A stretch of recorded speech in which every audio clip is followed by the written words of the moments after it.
नमस्कार, बहुत स्वागत है आपका। आप देख रहे हैं न्यूज का एक्स-रे और मैं हूं आपके साथ मृदुल शर्मा। और आज की हमारी सबसे पहली और सबसे बड़ी खबर है, अब चूकना नहीं। योगी आदित्यनाथ बार बार यह संदेश दे रहे हैं, लेकिन इस बार हिंदुओं को यह संदेश क्यों दिया है, इसके पीछे की वजह क्या है और अब योगी आदित्यनाथ की अलग अलग देशों में क्यों मांग हो रही है, आइए आपको विस्तार से बताता हूं। दर्शकों, आज हम एक ऐसी खबर का एक्स-रे कर रहे हैं जिसका कनेक्शन बांग्लादेश से भारत और भारत से विदेश तक है। बांग्लादेश के हालातों से आप वाकिफ हैं दर्शकों, हमने कई बार देखा। हिंदुओं पर हमले और अत्याचार को लेकर सीएम योगी आदित्यनाथ दो टूक कह चुके हैं, बटेंगे तो कटेंगे और एक रहेंगे तो नेक रहेंगे। इसके पीछे योगी की दूरदृष्टि है। वो समझ गए कि भारत में भी बांग्लादेश जैसी बांटने वाली कोशिश हो रही है। सीएम योगी ने जब ये संदेश दिया, मैसेज दिया, उसकी गूंज दुनिया में सुनाई दी। योगी के लिए सनातन ही धर्म है। सनातन के पहले पन्ने पर मानवता का जिक्र है और उनकी सनातन छवि और दूरदर्शी सोच का नतीजा है कि उनकी मांग स्कॉटलैंड जैसे देश में हो रही है दर्शकों, जहां हिंदू अल्पसंख्यक हैं, जैसे बांग्लादेश में थे दर्शकों। लेकिन दुनिया में योगी की मांग क्यों उठ रही है? योगी आदित्यनाथ लगातार सनातन का संदेश दे रहे हैं, लेकिन आप देखिए बांग्लादेश में हिंदू अल्पसंख्यक है, वहां हिंदुओं पर अत्याचार हो रहा है, और स्कॉटलैंड में भी हिंदू अल्पसंख्यक है, वहां पर योगी की मांग हो रही है दर्शकों। लेकिन पहले आपको बताता हूं दर्शकों, जो योगी आदित्यनाथ बार बार इस बात को दर्शा रहे हैं, बोल रहे हैं, वो क्यों बोल रहे हैं, ये तस्वीर आप देखिए। बांग्लादेश में जो हालात हिंदुओं के लिए बने हुए हैं, उनकी तस्वीर देखकर ही सिरहन पैदा हो जाती है। वहां हिंदुओं को लगातार टारगेट किया जा रहा है दर्शकों, हिंदुओं पर जुल्म ढाए जा रहे हैं, उन्हें जीते जी वो प्रताड़नाएं दी जा रही है, वो यातनाएं दी जा रही हैं जो मरने से ज्यादा बदतर है, बढ़कर है। कई मामलों में हिंदुओं की हत्या की जा रही है दर्शकों, सोचिए जरा आप। लेकिन बांग्लादेश में हिंदू महिलाएं, युवक, बच्चे ही टारगेट पर नहीं है, बल्कि हिंदू मंदिर भी वहां पर टारगेट पर है। मूर्तियों को खंडित किया जा रहा है, देवी देवताओं की मूर्ति पर हमला किया जा रहा है। बड़ी बात क्या है दर्शकों, आपको आज मैं बताने वाला हूं, क्योंकि आज एक ऐसी तस्वीर हमारे सामने आई जो दिखाना बहुत जरूरी। देख लीजिए, खून से लथपथ बांग्लादेश की तस्वीरें सामने आ रही हैं। ये जरा आप देखिए, जहां हिंदू मंदिरों को निशाना बनाया जा रहा है, और ये हिंदू बच्चा जिसकी वहां पर बांग्लादेश में पुलिस थाने के अंदर, देखिए जरा उसकी क्या हालत है। बांग्लादेशी कट्टरपंथियों ने इतनी पिटाई की कि वो पहले तो दर्द से तड़पता रहा, देखिए जरा आप। आखिरकार उसने अपनी सांसें त्याग दी। कट्टरपंथियों के हाथों में मोटे मोटे डंडे हैं, लाठियां दिखाई दे रही हैं दर्शकों। इससे पहले ये हिंदू युवक थाने में था, लेकिन देखिए क्या उसकी हालत कर दी। सबके सामने कोई नहीं रोक रहा है दर्शकों, और इसी बात का शक था कि ये इस्लामिक कट्टरपंथी, ये देखिए आप, थाने के अंदर बैठा हुआ। उसे लगा था कि पुलिस है, कुछ नहीं होगा, लेकिन इस्लामिक कट्टरपंथियों ने उसे मारा। इसलिए वो इन लोगों से डरकर थाने में बैठ जाता है। पहले ये लोग वहां पहुंच जाते हैं, पुलिस से उसे कहते हैं कि हमें सौंप दे। पुलिस पहले इनकार करती है, लेकिन काफी देर बाद उत्सव मंडल इसका नाम था, इस हिंदू युवक को कट्टरपंथियों के हाथों में सौंप दिया गया। पुलिस भी काम नहीं आई, उसके बाद वो उसे मार डालते। दर्शक, कट्टरपंथी नारे लगाते, हुड़दंग काटते और चिल्ला चिल्ला कर ये बता रहे हैं, देख लीजिए दर्शकों, सुनवाता हूं आपको क्या कह रहे हैं, कि वो रुकने वाले नहीं हैं, हिंदुओं को वो इसी तरह निशाना बनाते रहेंगे। इन कट्टरपंथियों को संरक्षण मिला हुआ है मोहम्मद यूनुस का, क्योंकि वो कह रहे हैं कि हिंदुओं पर हो रहे हमले सिर्फ एक बहाना है। ये उन्होंने कहा है, वो हिंदुओं पर हो रहे अत्याचार को एक साजिश बता रहे हैं, इन तस्वीरों को नहीं देख रहे। वो कह रहे हैं कि ऐसे हमलों को बड़ा दिखाने की कोशिश हो रही है। यानी ये तो साफ हो गया है दर्शकों कि मोहम्मद यूनुस हिंदुओं पर अत्याचार को हवा दे रहे हैं, ऐसे हमलों को बढ़ावा दे रहे हैं दर्शक। यही तस्वीर आप देखिए दर्शक। लेकिन आप समझिए, ये जो तस्वीर आज बांग्लादेश से सामने आ रही है, इसलिए हम कह रहे हैं जो संदेश दिया गया है वो बहुत बड़ा संदेश है। और किस तरह से योगी आदित्यनाथ ने संदेश दिया है, पहले आपको वो सुनवाता हूं और फिर एक और संदेश आज दिया है, उसके बारे में बताएंगे। राष्ट्र से बढ़कर के कुछ नहीं हो सकता, कुछ नहीं हो सकता। और राष्ट्र तब सशक्त होगा जब हम एक रहेंगे, नेक रहेंगे, तभी नेक रहेंगे। बटेंगे तो कटेंगे। दर्शकों, सीएम योगी आदित्यनाथ ने कहा था बटेंगे तो कटेंगे, और जो बात कही वो धीरे धीरे अब सबकी जुबान पर आ गई। सनातनी भी समझ रहे हैं कि एकजुट होकर ही खुद को और देश को सुरक्षित रखा जा सकता है, हिंसा की आग में जलने से बचाया जा सकता है। और सीएम योगी का यह मंत्र सुरक्षा कवच की तरह है, और उनके इस मंत्र को वो खुद भोजपुरी एक्टर रवि किशन जब मंच पर उनके साथ मौजूद थे तो दोहरा रहे हैं। रवि किशन सुपरस्टार है और बता रहे कि आखिर सीएम योगी के ऐसा कहने के पीछे की वजह क्या है। लेकिन आप सोचिए, खुद रवि किशन कह रहे हैं कि यह संदेश अब भारत नहीं दुनिया भर में जा चुका है। पहले उन्होंने जनता से क्या कहा वो सुनवाता हूं आपको। कहीं हम लोग चूके तो नहीं, चूकेंगे तो नहीं। महाराज जी का एक शब्द पूरे देश में आज चर्चा का विषय है। भोजपुरिया समाज सुन ला, यदि बटोगे तो कटोगे। यह बात रहे भैया, आज पूरा भारत चिंतन कर रहा है जब से महाराज जी ने यह वाणी बोली। दर्शकों, योगी भारत के सनातनियों को संदेश देते हैं, लेकिन उनके बयान दूसरे देशों में भी सुने जाते हैं। और ऐसा हम इसलिए कह रहे हैं क्योंकि सांसद बीजेपी के रवि किशन खुद इस बात को दोहराते हैं। जो 15 अगस्त के मौके पर स्कॉटलैंड में तिरंगे का मान बढ़ा रहे हैं, उस दौरान उनसे स्कॉटलैंड की सरकार ने उनके देश में सीएम योगी को भेजने की मांग की है। स्कॉटलैंड तो स्कॉटलैंड, लंदन जैसे देश ने भी योगी को अपने देश बुलाने की बात कही है। यानी सीएम योगी और उनके मॉडल की डिमांड हाई है। हर देश चाहता है कि उनके देश में मोदी योगी जैसे नेता हो ताकि देश को विकसित कर सके। लेकिन एक और बात है दर्शकों, जिसकी वजह से ये मांग बढ़ गई है, और ये बहुत बड़ी मांग है दर्शकों। लेकिन पहले आपको सुनवाता हूं रवि किशन क्या कह रहे हैं, कैसे दूसरे देश योगी की मांग कर रहे हैं, सुनिए जरा। स्कॉटलैंड में था 15 अगस्त को, हम वहां झंडारोहण करते रहे। ध्यान से सुनिए, हमारे बगल में अंग्रेज था, हिज एक्सीलेंसी कहल जाला, जो स्कॉटलैंड को चलाते हैं।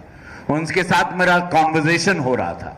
वो हमको बोले कि I heard about your chief minister, I heard is fantastic.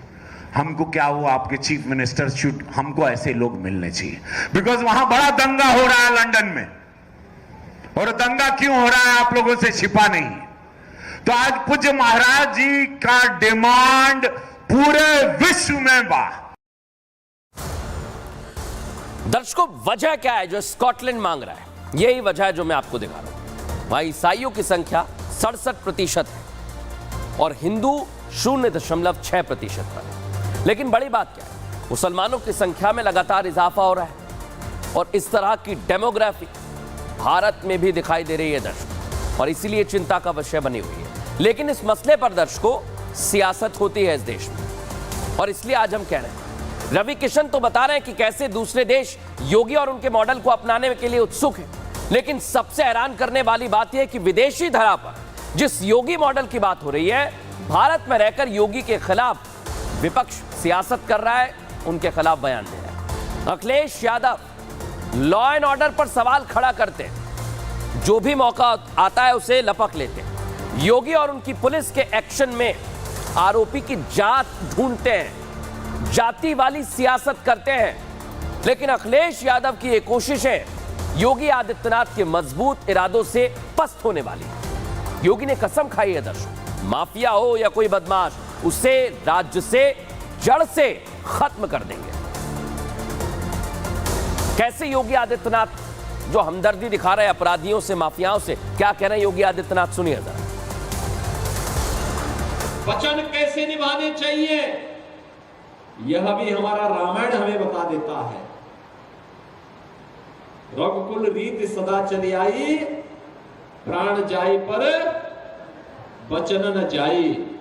वचन नहीं जाना है, जब एक बार कह दिया तो हो करके रहेगा। और यह कह करके पूरा रामायण काल आज हमारे लिए आदर्श बना है। दर्शकों, योगी आदित्यनाथ कह चुके हैं प्रदेश से अपराधी और लगातार हो रहे अपराध का सफाया कर देंगे, मिशन पर है। लेकिन अखिलेश यादव को ऐसे लोगों से हमदर्दी है दर्शकों। उन्हें अपराध करने वालों का अपराध नहीं दिख रहा है, जाति दिख रही है। ये वही अखिलेश यादव है जो सुल्तानपुर में डकैती हुई तो यादव अपराधी की जाति देख रहे हैं, सोशल मीडिया पर पोस्ट लिख रहे थे। प्रदेश में अपराधियों का अमृतकाल चल रहा है, सरकार प्रशासन पर सवाल उठा रहे थे। वही ट्वीट मैं आपको दिखा रहा हूं दर्शकों। लेकिन जब योगी की पुलिस ने अपराधियों पर एक्शन लिया, एनकाउंटर हुआ, तो अखिलेश यादव जात देखने लगे। इतना ही नहीं, एनकाउंटर में मारे गए बदमाश मंगेश यादव के घर समाजवादी पार्टी का प्रतिनिधिमंडल डेलीगेशन पहुंच गया परिवार को सांत्वना देने के लिए। यह एनकाउंटर की तस्वीर आपको दिखा रहा हूं मैं। लेकिन आज समाजवादी पार्टी के लोग जो अपराधी जिसका एनकाउंटर हुआ उसके घर पहुंच गए सांत्वना देने के लिए। अखिलेश यादव जी, अपराध हो तो सरकार पर सवाल आप उठाते हैं, एक्शन अगर सरकार लेती है तो भी सवाल उठाते हैं। नहीं, क्या उत्तर प्रदेश में हो, क्या चाहता है विपक्ष, क्या चाहती है समाजवादी पार्टी, क्या चाहते हैं अखिलेश यादव? क्योंकि जिस मंगेश यादव से आपको हमदर्दी है उस पर पहले से ही कई केस दर्ज हैं। उसकी क्राइम कुंडली का आज मैंने एक्सरे किया है, दर्शकों बता रहा हूं आपको। एक एक चीज आपको बता रहा हूं, ये देखिए आप, 1 लाख का इनामी बदमाश है। 2022 में गैंगस्टर एक्ट का केस चल रहा है, इसी आरोपी से समाजवादी पार्टी को हमदर्दी है। कई जिलों में आपराधिक केस हैं, चोरी में, लूट में, डकैती में शामिल रहा है। आप सोचिए, और इस अपराधी की जाति देखी जा रही है। अखिलेश यादव की समाजवादी पार्टी पहली बार किसी बदमाश के घर नहीं पहुंची। दर्शकों, आपको याद दिला देता हूं, माफिया मुख्तार आपको याद होगा। मुख्तार की मौत के बाद उनके परिवार वालों से मिले, खुद अखिलेश यादव पहुंचे। तस्वीरें आप देखिए, और ये बहुत कुछ कहती हैं कि अगर आप अपराधी या माफिया की मौत पर उसके परिवार से मिलने जाते हैं तो इसके मायने क्या हो सकते हैं। सोचिए, सिर्फ और सिर्फ सियासत इसके मायने हो सकते हैं। सियासी फायदा लेने की कोशिश की जा रही है, लेकिन अपराध करने वाला सिर्फ और सिर्फ अपराधी होता है, उसे सजा मिलनी चाहिए। बहरहाल, खबरों में आगे बढ़ेंगे दर्शकों, और आज की एक और बड़ी खबर मैं आपको बता रहा हूं। एक मंदिर की जमीन जहां पर मदरसा बन गया, कब्जा कर लिया गया, दावा किया जा रहा है। लेकिन इसका पूरा एक्सरे क्या कहता है, आइए जरा आपको बताता हूं। उत्तर प्रदेश से आपको अब मैं मध्य प्रदेश लेकर चल रहा हूं दर्शकों, क्योंकि देश में कुछ ना कुछ जरूर हो रहा है। कुछ ऐसा जिससे देश में माहौल खराब हो, बदले की चिंगारी उठे। कुछ ऐसा जो देश की तस्वीर बदल कर रखे। कट्टरपंथी अपने नफरती एजेंडे में जुटे हों, उनके टारगेट पर स्कूल से लेकर मंदिर तक है दर्शक, सब कुछ है। इनका एजेंडा है सिर्फ देश को सुलगाना, सनातन का अपमान करना। ऐसा मैं क्यों कह रहा हूं, आपको 2 तस्वीर आज दिखाता हूं। अलग अलग राज्यों की तस्वीर दिखा रहा हूं दर्शक, और आप इन तस्वीरों को देखकर समझ जाएंगे। ये देख लीजिए, पहली तस्वीर है रामपुर उत्तर प्रदेश की, जहां पर मंदिर की जमीन पर मदरसा चल रहा है, यानी स्कूल की आड़ में मदरसा चल रहा है मध्य प्रदेश के सागर। अब आप दोनों को देखिए, यहां पर कोशिश यह की जा रही है, क्या कोई साजिश की जा रही है? इसलिए आज हम सवाल भी पूछ रहे हैं दर्शक, क्योंकि दोनों जगह से, दोनों प्रदेशों से जब यह खबर सामने आई तो पूरा एक्सरे किया। सवाल यहां यह उठता है कि आखिर मध्य प्रदेश से लेकर उत्तर प्रदेश तक यह साजिश कौन रच रहा है, क्योंकि कुछ ना कुछ तो गड़बड़ है। कौन है जो मदरसे वाली साजिश के पीछे छिपा हुआ है, जिसके मंसूबे साफ हैं, कट्टर सोच उस पर हावी है। आपको पहले उत्तर प्रदेश के रामपुर की बात बताने वाला हूं, जहां सनातन पर चोट की जा रही है दर्शकों, और ऐसी साजिश रची गई कि मंदिर की जमीन पर मदरसा बना दिया। सोचिए आप, ये मंदिर है वो जो मैं आपको दिखा रहा हूं। मुस्लिम बच्चों को इस्लामिक तालीम वहां पर दी जाने लगी। मंदिर की जमीन वो सब कुछ यहां पर हो रहा था जो एक मदरसे में होता है। और सोचिए कि ये मंदिर है दर्शकों, लेकिन अब मैं आपको बताने वाला हूं। हम वहां पर पहुंचे, जांच पड़ताल की, क्या रिपोर्ट हमारी कहती है देखिए जरा।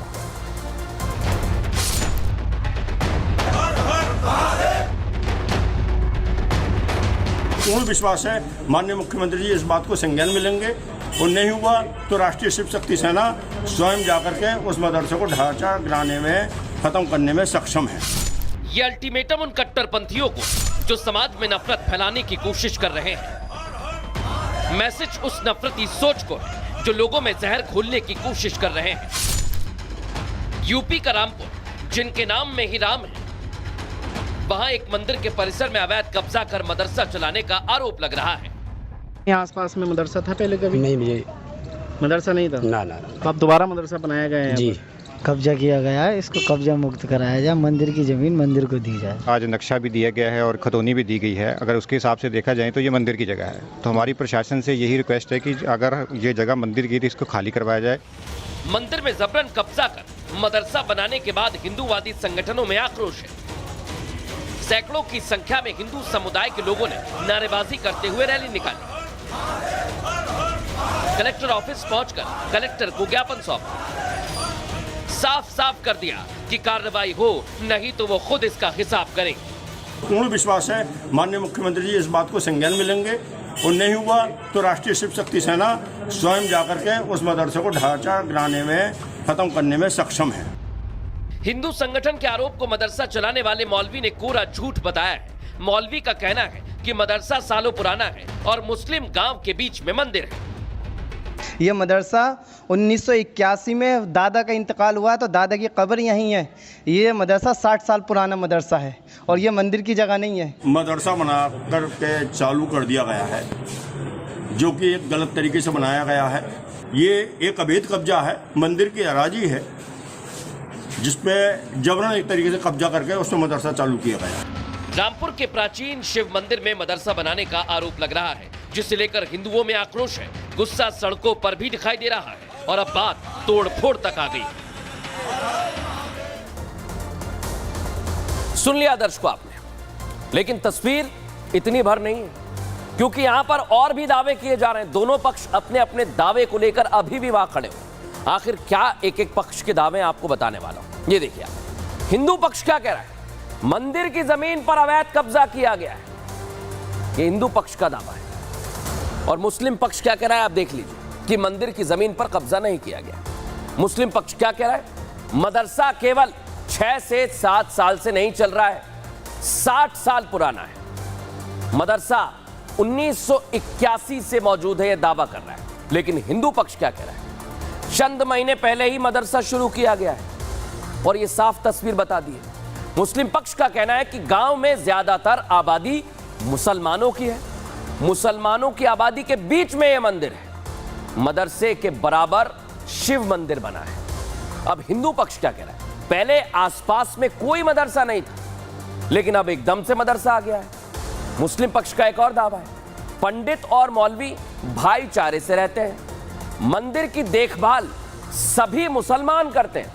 हिंदू पक्ष क्या कह रहा है, मौजूदा पंडित की 12वीं पीढ़ी है जो मंदिर की देखभाल कर रही है, यहां ऐसा कुछ भी नहीं है। दोनों पक्ष आपने सुन लिए, लेकिन एक और बात है दर्शकों, हिंदू मदरसे को मंदिर की जमीन होने का दावा ठोक रहे हैं, तो मदरसे के मौलवी ने इसे काफी पुराना मदरसा बताकर अपनी दलील रख दी है सामने। लेकिन अगर मदरसे की इमारत पर नजर डालें, खिड़की से लेकर दरवाजे तक मदरसे के एक एक कोने को अगर आप देख लीजिए, मैं दिखा रहा हूं आपको, पूरा एक्सरे किया है, तो देखकर ऐसा लगता है कि ये 60 साल पुराना तो मदरसा नहीं है, क्योंकि इस तरह का कंस्ट्रक्शन नहीं होता और ये इमारत भी कोई ज्यादा पुरानी नहीं लगती है। अब कौन सही कह रहा है, कौन गलत कह रहा है, ये तो प्रशासन की जांच के बाद साफ हो पाएगा दर्शकों। अब हम आगे बढ़ेंगे और आज की हमारी एक और बहुत बड़ी खबर है दर्शकों, जो आपको सावधान करने वाली है, विशेष तौर पर लड़कियों को। 100 लड़कियों को ब्लैकमेल किया गया है,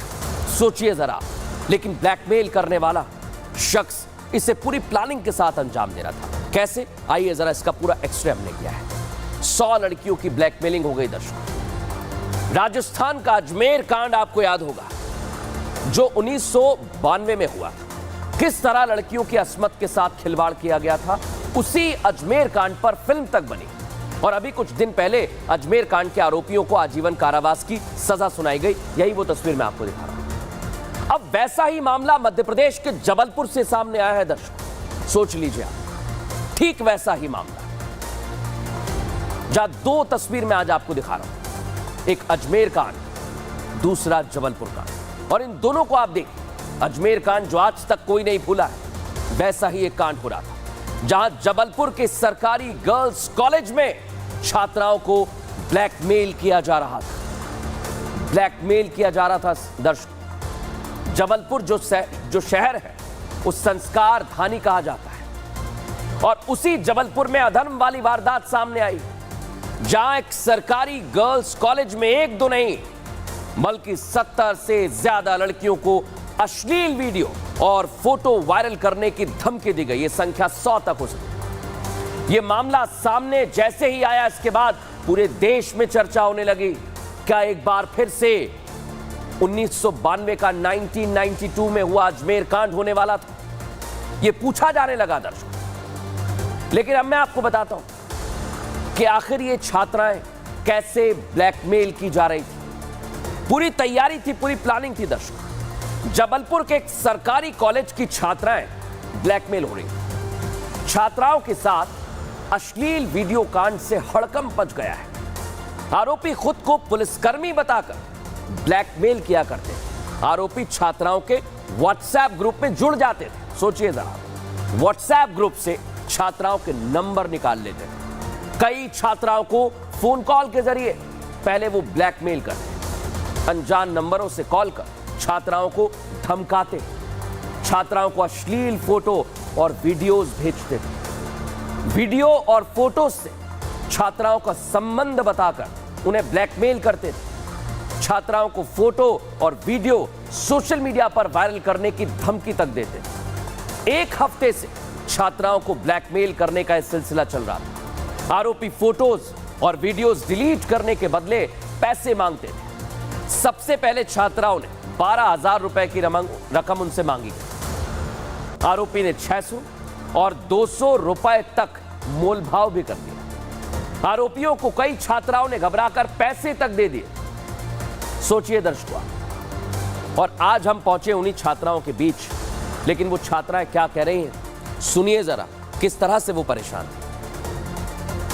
पहले तो मेरे पास व्हाट्सएप में मैसेज आया, बोलता है मैं संजय, मैं तुम्हें जानता हूँ। तो मैंने बोली मैं तुम्हें नहीं जानती।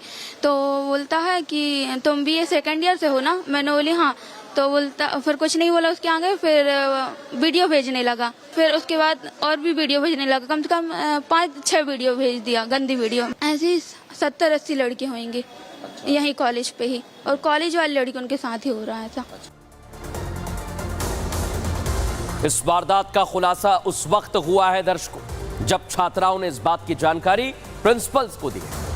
छात्राओं का जो व्हाट्सएप ग्रुप बना था उसमें 3 टीचर और एक स्टूडेंट एडमिन था, और जिस नंबर से छात्राओं के पास फोन आ रहे थे वो नंबर भी इसी व्हाट्सएप ग्रुप में ऐड था जो मैं आपको दिखा रहा हूं। यही है वो व्हाट्सएप ग्रुप, देख लीजिए ध्यान से। जिसके बाद आरोपी का नंबर रिमूव कर दिया गया, उसे हटा दिया गया। सोचिए जरा, अब इस बात को लेकर भी सवाल खड़े हो रहे हैं कि आखिर आरोपी ग्रुप में कैसे जुड़ा था, कौन है जो उसकी मदद कर रहा था? क्या कॉलेज की तरफ से आरोपी के संपर्क में कोई था, या फिर इसके पीछे की कहानी कुछ और है? बहुत सारे सवाल हैं दर्शक जो आज खड़े हो रहे हैं। लेकिन आप सोचिए, छात्राएं स्कूल और कॉलेज जाती हैं पढ़ाई के लिए ताकि वो पढ़ सकें, बेहतर जिंदगी में कुछ कर सकें, लेकिन अगर ऐसे ब्लैकमेल किया जाएगा तो बहुत परेशानी खड़ी हो जाएगी। हमारी रिपोर्ट देखिए जरा।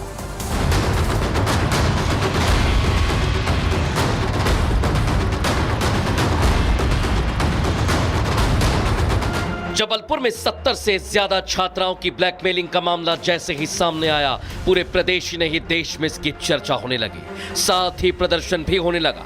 एक तरफ अखिल भारतीय विद्यार्थी परिषद प्रदर्शन कर रहा है तो दूसरी तरफ कांग्रेस ने भी विरोध का झंडा बुलंद किया।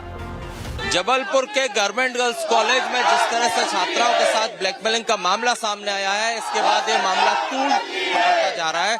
देखिए एसपी ऑफिस के बाहर एबीवीपी और कांग्रेस दोनों ही विरोध प्रदर्शन करने पहुंचे हैं। एबीवीपी वाले भी विरोध प्रदर्शन कर रहे हैं और कांग्रेस के तमाम लोग भी प्रदर्शन कर रहे हैं। को धमकी देता है कि मैं आकर तुम्हारे घर में ये बात बता दूंगा मम्मी पापा से, तो फिर वो छात्राएं डर जाती हैं और उनसे 6,000, 10,000, 40,000 ऐसे पैसों की मांग की जाती है। ऐसे 70 से अधिक छात्राओं ने पैसे दे भी दिए हैं उनको। 2 हफ्तों से चलता हुआ जब आज हम कैंपस के विजिट के लिए आए तो हमें पता चला, तो हमने यहाँ पे एक बृहद आंदोलन किया। पूरे कांड को लेकर कांग्रेस विधायक विक्रांत भूरिया ने प्रदेश की कानून व्यवस्था पर सवाल खड़े किए। साथ ही प्रशासन से पूरे मामले में जांच कर कड़ी कार्रवाई की मांग की। कहीं ना कहीं पूरे मध्य प्रदेश में बच्चियों में एक ज़बरदस्त भय का माहौल है। शिक्षा व्यवस्था पूरी तरह से चरमरा गई है, कानून व्यवस्था पूरी तरह से चरमरा गई है और आज अगर बच्चियों को उनके वीडियो तैयार करने के कारण ब्लैकमेल करा जा रहा है और प्रशासन चुपचाप बैठा है, तो ये कहीं ना कहीं एक बहुत बड़ा सवाल खड़ा करता है। एक तरफ सियासत हो रही है तो वहीं कॉलेज प्रशासन पर भी सवालिया निशान लग रहे हैं, क्योंकि प्रबंधन ने अपनी गलती छिपाने के लिए आरोपी को व्हाट्सएप ग्रुप से रिमूव कर दिया। इसे लेकर और भारत की टीम ने कॉलेज प्रिंसिपल से बात की। देखो ये जो तीनों टीचर्स हमारे, क्या होता है कि बच्चों को पढ़ाने के लिए मैसेज देने को हर विषय के ग्रुप बनते, 4,000 लड़कियां हैं, तो ये प्रोफेसर हैं। इस नंबर से धमकी आ रही है। हाँ, तो अपन इसी की जांच करेंगे ना। कोई लड़कियां इस ग्रुप में कैसे जुड़ गया? सुनिए, लड़कियां क्या करती हैं, उनके पेरेंट्स के नंबर, भाई के नंबर, किसी से भी मोबाइल लाती है। मोबाइल तो रहते नहीं इन लोग के पास। सभी लड़कियां इतनी आर्थिक स्थिति संपन्न नहीं होती कि अपना मोबाइल, वो ग्रुप में जुड़ी है अपने घर के किसी के भी नंबर, तो ऐसा भी हो सकता है। सच क्या है ये तो जांच के बाद ही सामने आएगा, लेकिन जिस तरह से मामला सामने आया है उसने अजमेर कांड की याद दिला दी है, जब 300 से ज्यादा छात्राओं के अश्लील वीडियो बनाकर उनकी अस्मत को तार-तार किया गया था। जबलपुर में इस अश्लील वीडियो कांड के खुलासे के बाद पुलिस तुरंत हरकत में आई। छात्राओं के बयान के आधार पर आरोपी के खिलाफ आईटी एक्ट के साथ ही धोखाधड़ी की धाराओं में केस दर्ज किया गया है और इस मसले को लेकर पुलिस जांच कर रही है। लेकिन आप सोचिए, इतना बड़ा कांड हुआ है और अभी तक जो आरोपी है उसकी मदद कौन कर रहा था, इसके बारे में क्या अपडेट्स है पुलिस दे रही है, सुनिए। ये एक बहुत ही गंभीर विषय है और इसमें जो सारे एस्पेक्ट्स हैं इन्वेस्टिगेशन के उनको कवर करना ज़रूरी है। और क्योंकि ये टेक्निकल मैटर रहता है तो उसमें एक समय सीमा रहती है। कुछ चीज़ें आपको टेक्निकल तरीके से निकालनी पड़ती हैं। कई आपको नेशनल साइबर हेल्पलाइन से, कई आपको जो नोडल्स रहते हैं उनसे आपको इन्फॉर्मेशन आने में कई बार टाइम लग जाता है। तो जब वो इन्फॉर्मेशन आती हैं तो उसके आधार पर इन्वेस्टिगेशन की लाइन डेवलप करके आरोपियों को चिन्हित करके आगे कार्रवाई की जा रही है। एसआईटी वगैरह गठित की जाए, उसमें भी विचार कर रहे हैं, आगे कार्रवाई की जाए। तो देखा दर्शकों आपने, पुलिस जांच पड़ताल कर रही है, लेकिन आप सावधान रहिए और कल फिर हाजिर होंगे न्यूज़ का एक्सरे लेकर रोचक जानकारी और सावधान करने वाली खबरों के साथ। तब तक के लिए नमस्कार।